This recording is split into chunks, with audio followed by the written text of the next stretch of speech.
before I get into what happened on the golf course, there was something a little more important that happened off it that happened this past week. Now, I'm not going to give my opinion on it, but I will show you what PGA Tour and other golfers around the world had to say.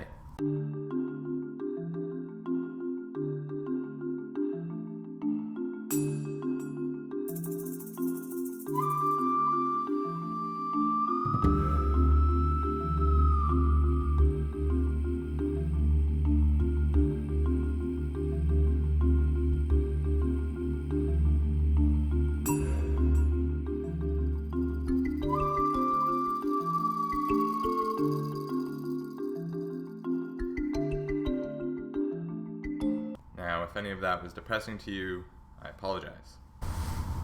Just look at this face. Pat Perez was the victor of last week's OHL Classic at Mayakoba in Mexico. It was Perez's second win on tour, but first in 182 starts. Making the win all the more impressive is that Perez, at 40, was in just his third start back after undergoing shoulder surgery in March. Beginning the final round, it was Gary Woodland who held a one-stroke lead, but after bogeys on 2 of his first 3 holes, it wasn't meant to be his week. Despite finishing second, Woodland now moves to 0-5 with a 54-hole lead on the PGA Tour and must leave feeling disappointed. Perez, on the other hand, capitalized on Woodland's slow start and, buoyed by a 17-under score on the front 9 for the week, cruised to a 2-stroke win at 21 under par. Woodland was second at 19 under, Russell Knox came in third at 18 under, and the trio of Kevin Streelman, Chez Reavie, and Scott Piercy split fourth at 17 under par. 2 of the 4 Canadians in the field made the cut as Nick Taylor finished in a tie for 15th, and once again Adam Hadden was the top Canadian, coming in a tie for 10th place. On the European Tour, the race to Dubai continued, with Alex Noren getting the win in the second of 3 legs to vault ahead of Rory McIlroy into third place. The 2 men ahead of Noren in the standings had good weeks as well, as leader Henrik Stenson finished in a tie for 8th, increasing his overall lead, and the disgruntled Danny Willett strung a pair of good weekend rounds together to finish in a tie for 11th. The tour now moves to Dubai for its season finale event, where all 4 of Stenson, Willett, Noren, and McIlroy still have a chance to win the coveted title. My precious.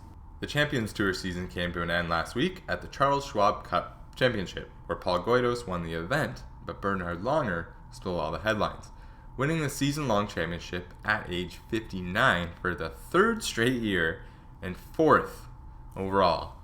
Wow.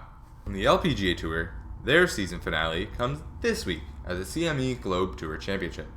The field will include the top 72 in ties in the point standing, as well as any other winners that didn't qualify for the top 72. Now, the top 9 players entering the event still have a mathematical chance to earn the points title. Canadian Brooke Henderson enters the week in 3rd place and will be playing with a heavy heart after Canadian golf legend Coe-Jones succumbed to cancer on the weekend.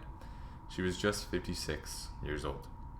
Now, a win from Henderson will go a long way to soothe a lot of the aching hearts in the Canadian golf community. Thank you, Don, for all you did for golf in Canada and for the person that you were. On the PGA Tour, last week's event was nearly overrun by animals.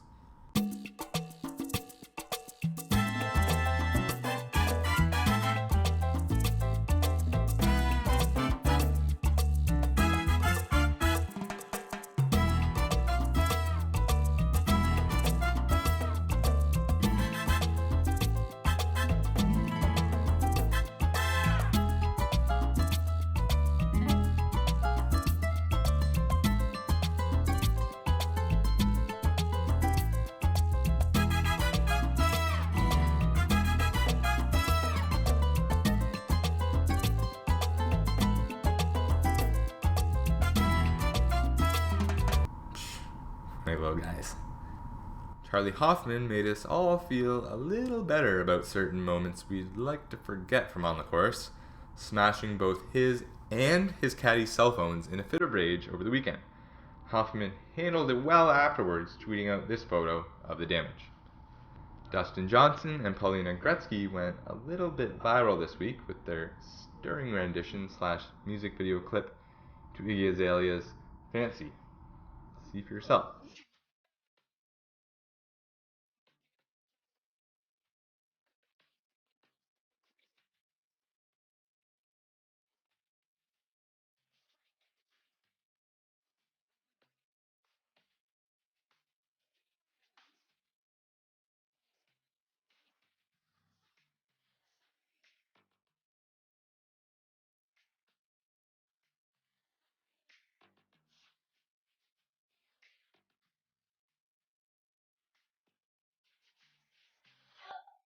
In more real news, the USGA announced this week that it will look into releasing a new draft of the rules of golf in 2017, adding that it will be simpler and easier to apply.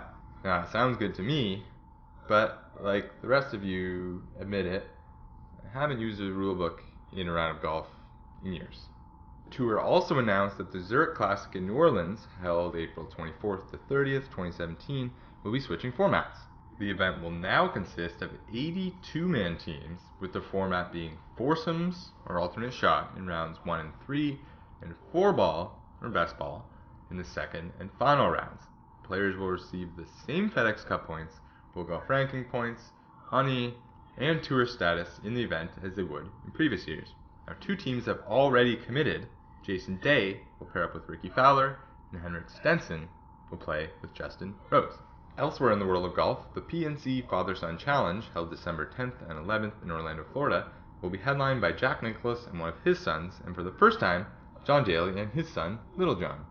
Yep, Little John. The field will consist of 20 teams, including Nick Faldo, Vijay Singh, Lee Trevino, and David Duval. And finally, the golf world had a good time with this picture of Greg Norman. Greg was there as the architect of the course that the PGA Tour played on last week in Mexico, but I don't think it was the course that people were admiring. It was those pipes. The man's 61 years old.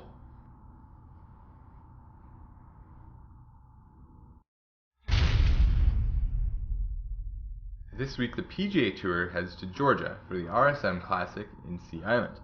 There will be 2 courses used for the event, the Plantation course, which players will play on one of their first 2 rounds, and the Sea Island course, where they'll play the rest.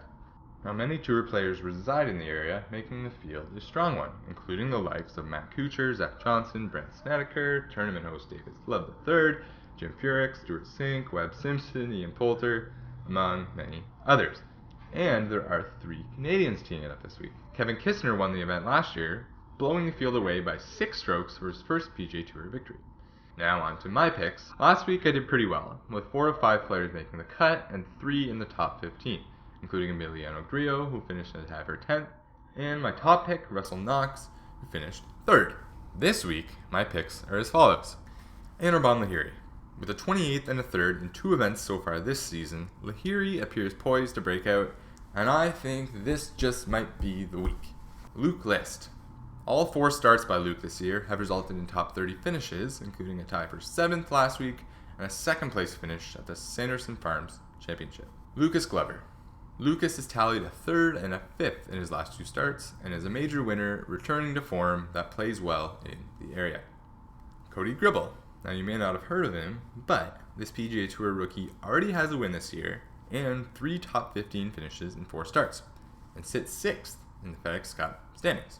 And my number 1 pick for the week, for very simple reasons, I'll be honest with you, is Chris Kirk. Chris has top 10s in 3 of 4 starts this year, including a tie for 7th last week, and I think he will finish in the top 10 once again this week in Sea Island.